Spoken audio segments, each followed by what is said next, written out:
What I'm about to show you is something the food industry doesn't want you to know.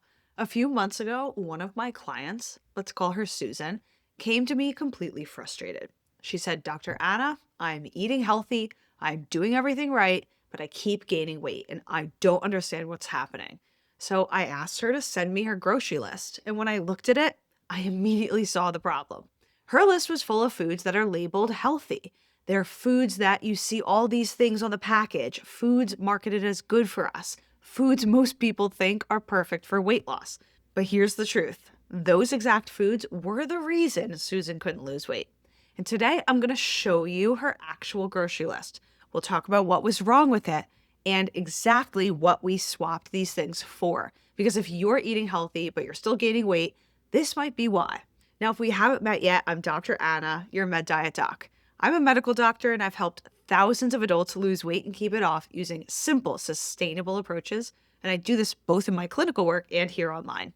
Now, what I'm about to show you is something I see all the time, and it's a classic problem. Here's what Susan was buying every single week. She thought she was doing everything right, but these were the foods. Breakfast, she was buying these low-fat yogurts that were vanilla or strawberry or different fruit on the bottom. She was buying granola, whole wheat bagels, orange juice. Lunch and snacks, she was buying lots of whole wheat crackers, reduced fat peanut butter, pre-made salad kits with those dressings, lots of protein bars. Dinner, she was buying plant-based burger patties, vegan chicken nuggets, frozen healthy meals, whole wheat pizza and pasta, jarred marinara sauce. Now, if you're watching this and you're thinking, wait, that sounds like my grocery list. Well, don't worry, you're clearly not alone. This is what most people buy when they're trying to eat healthy, especially all these plant-based products, because we've been told that plant-based is healthier, that it's better for us than meat, that it's clean eating. But what Susan didn't know was this. Almost every single one of these items on her list were kind of working against her. It's not because she was trying to do something wrong, and it's not because she didn't care. But the food industry has gotten really good at making super unhealthy foods look healthy for us. Let's talk about what I mean. Let's start with item by item. Low-fat vanilla yogurt. So the challenge is, yes, we know that there is some correlation between having lots of saturated fat in our diet and having a higher risk for heart disease, right? That's the whole reason they would remove the fat from that yogurt. But when you buy sweetened yogurt like vanilla, it is loaded up with added sugar. And that is to make up for the lost flavor when they removed the fat. How about that granola? Super healthy, right? It's got lots of oats, and we know oats are healthy for our heart because they have fiber. But the problem with a lot of store-bought granolas, you gotta read carefully, it ends up being like eating a cookie. It is so high in added sugar, processed oils, and empty calories. How about orange juice? So this one is kind of confusing for folks because they've heard that fruit is healthy. Well, fruit is healthy, but in the juice form, it really ends up being like liquid sugar for our body because we took out all the fiber that was in the actual orange.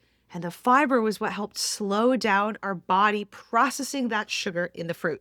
So even if it says no sugar added, it still spikes blood sugar because juice is juice.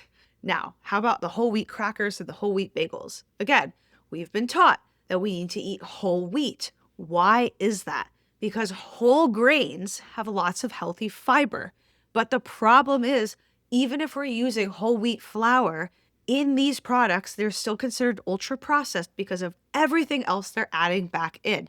And depending on the type you're buying, so it depends on the brand, you may still be eating something with tons of added sugar, salt, added oils, thickeners, agents, preservatives. Now, how about those protein bars? Well, protein is an essential nutrient for our body, absolutely, but they're not all created equal.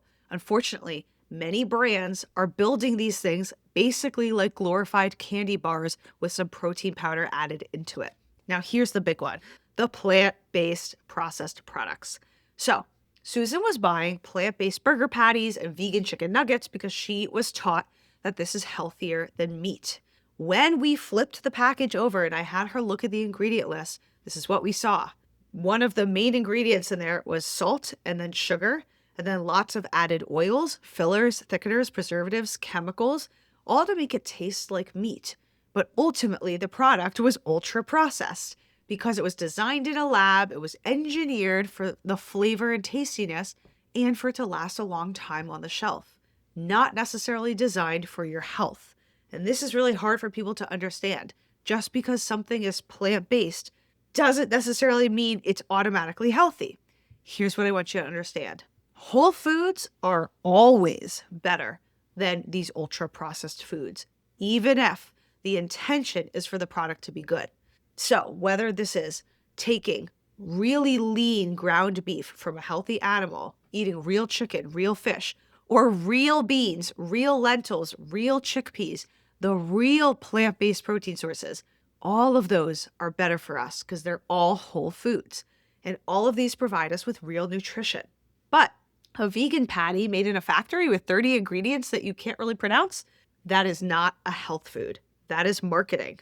The Mediterranean diet is anchored in eating whole foods and simple eating, and there is a reason that this is the #1 diet linked to basically the most health benefits of any other dietary approach out there. We don't really want to worry about all these trendy products. We don't really want to buy into that gimmick of fake meat and lab-created substitutes, because ultimately we just need to be eating a lot of real food. So whether you prefer to avoid meat and meat products or you are comfortable eating them, that is up to you, and you can talk to your doctor, but it's always going to be better to eat the whole food form. So real quick, if you're watching this and you're thinking, okay, so I'm starting to understand, Dr. Anna, what you're talking about, but I would not know how to put this all together in an actual diet that serves me and my health, and I still want to lose weight, do not worry. I put it all together for you in my free Mediterranean weight loss webinar, where you learn my approach step by step.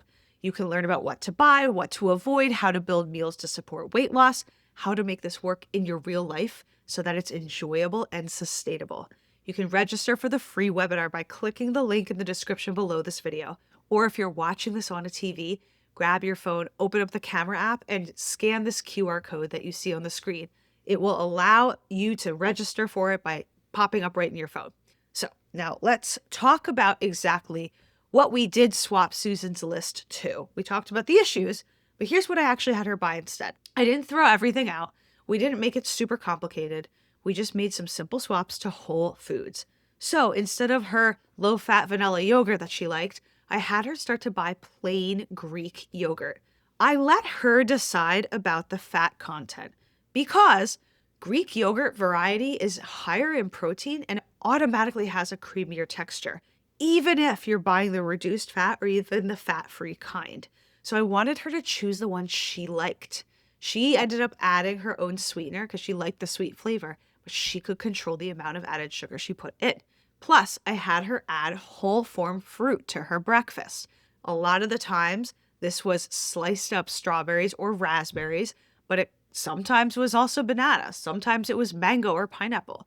Ultimately, all of this in combination, plus adding in some nuts, she was not adding a lot of sugar. She was adding lots of foods that helped fill her up, and it all provided really good nutrition.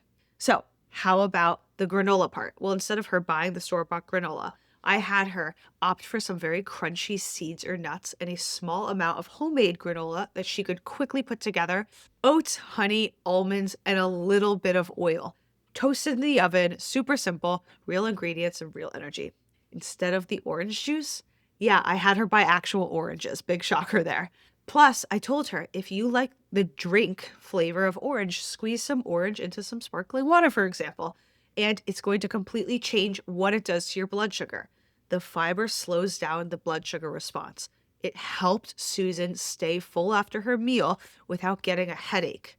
So, what about those whole wheat bagels? Well, what I had Susan do was buy fresh bread from a local bakery that had some seeds inside of it. So we made sure there was still some good fiber. But she also loved the taste of sourdough bread. And I told Susan, enjoy, sourdough's fantastic. There's a lot of healthy bacteria in there. And overall, these breads that were made fresh from a bakery had way fewer ingredients, and they didn't have all those preservatives and additives in there. More nutrition, better blood sugar response. Instead of crackers and protein bars for snacks, I had her get cut up veggies with some dips, hummus and tzatziki, a handful of almonds, and a piece of real fruit. Again, really basic, but real food and real satisfaction. Now, instead of those plant-based burgers and the fake chicken nuggets, we had Susan buy real protein sources. She actually didn't mind eating meat, so I had her just buy real turkey and chicken. Plus, she started incorporating real beans and lentils into her food. And again, it was really simple because a lot of the time she could just buy the canned beans, rinse them off, and they were ready to go. Added on with some olive oil and fresh herbs, and the meals were starting to really pop. So, all of these things, as you can see, were whole food substitutions. They provided real nutrition, lots of healthy protein, lots of fiber, lots of delicious flavor, and ultimately, all supportive of weight loss. Plus, we got to avoid all the things we didn't want, those fake ingredients, the chemicals, and especially the confusion. Now, how about those frozen meals? Well, this was tricky because Susan says sometimes she just didn't have the energy to cook. I totally get that. I'm human as well.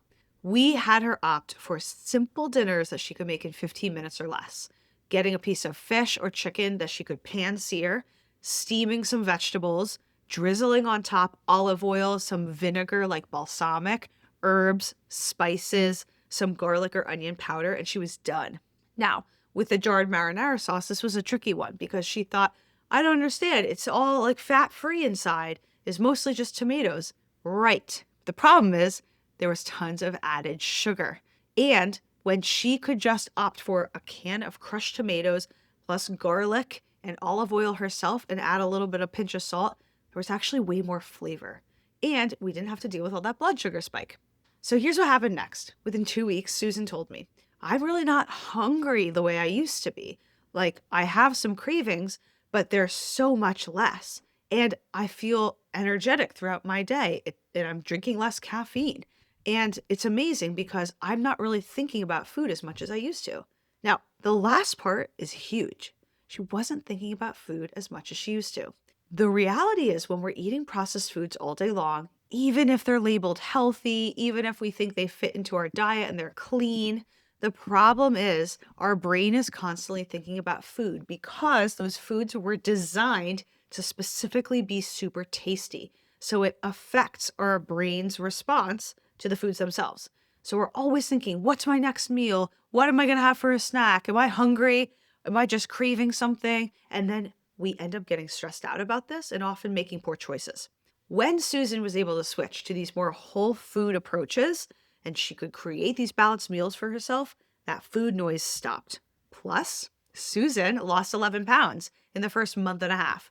Not because she was eating less and tracking everything, but her body finally had what it needed, and her meals were keeping her full. Her blood sugar was, of course, steadier, and her cravings started to get better. That is the process of food not running your life. So let's break this down. I want you to understand this framework so you can understand how to apply this to your own life. Why does this work?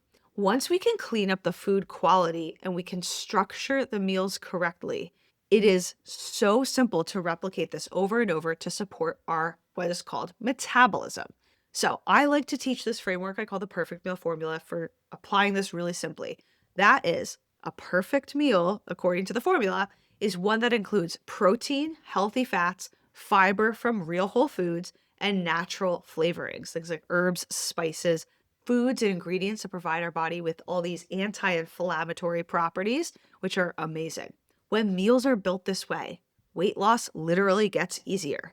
Not because you're starving yourself, but because you're actually fueling your body with what it actually needs to function optimally. And so you feel satisfied, and overall, all the metabolism stuff starts getting better regulated. You do not need to understand the nitty-gritty of the science for you to make this work for yourself. But the cool thing is this is the real foundation and the bedrock behind the Mediterranean diet and lifestyle. It's part of why it is so research-backed and supportive for tons of different types of diseases. It includes lots of simple whole foods, very balanced meals, and real ingredients. You don't have to chase trendy products, fake substitutes, processed junk that's actually disguised as a health food. And you don't have to feel so confused about what to buy. It's very simple and straightforward. And this is exactly all the stuff I teach in my step-by-step free Mediterranean weight loss webinar. Inside, I walk through how to shop for these whole foods, how to build these meals that support weight loss, how to make this fit into your real life, whether you're going on vacation, you want to go to a restaurant, you're going to somebody's event like a wedding. and how weight loss will start to feel automatic for you in your life, and it's not something you have to chase. Again, the link below this video is there for you to register, or you can click the QR code right here on screen if you're watching from a TV. So I want to now shift gears and talk about why this is so important, especially when we get older, like after age 50. After 50, the body does not seem to respond the same way it used to. You may have noticed that you kind of feel like you're slowing down. Well, that's partly because our hunger signals start to shift. Our energy doesn't bounce back as fast as it used to. Our blood sugar can become more sensitive. And overall, it's harder to maintain our muscle mass. We actually have to work even harder. Now, the last part is really important for metabolism overall because muscle is the organ of our body in charge of regulating all of that, which is basically our fat burning machine. The issue is that processed foods, even the ones labeled healthy, will hit us even harder.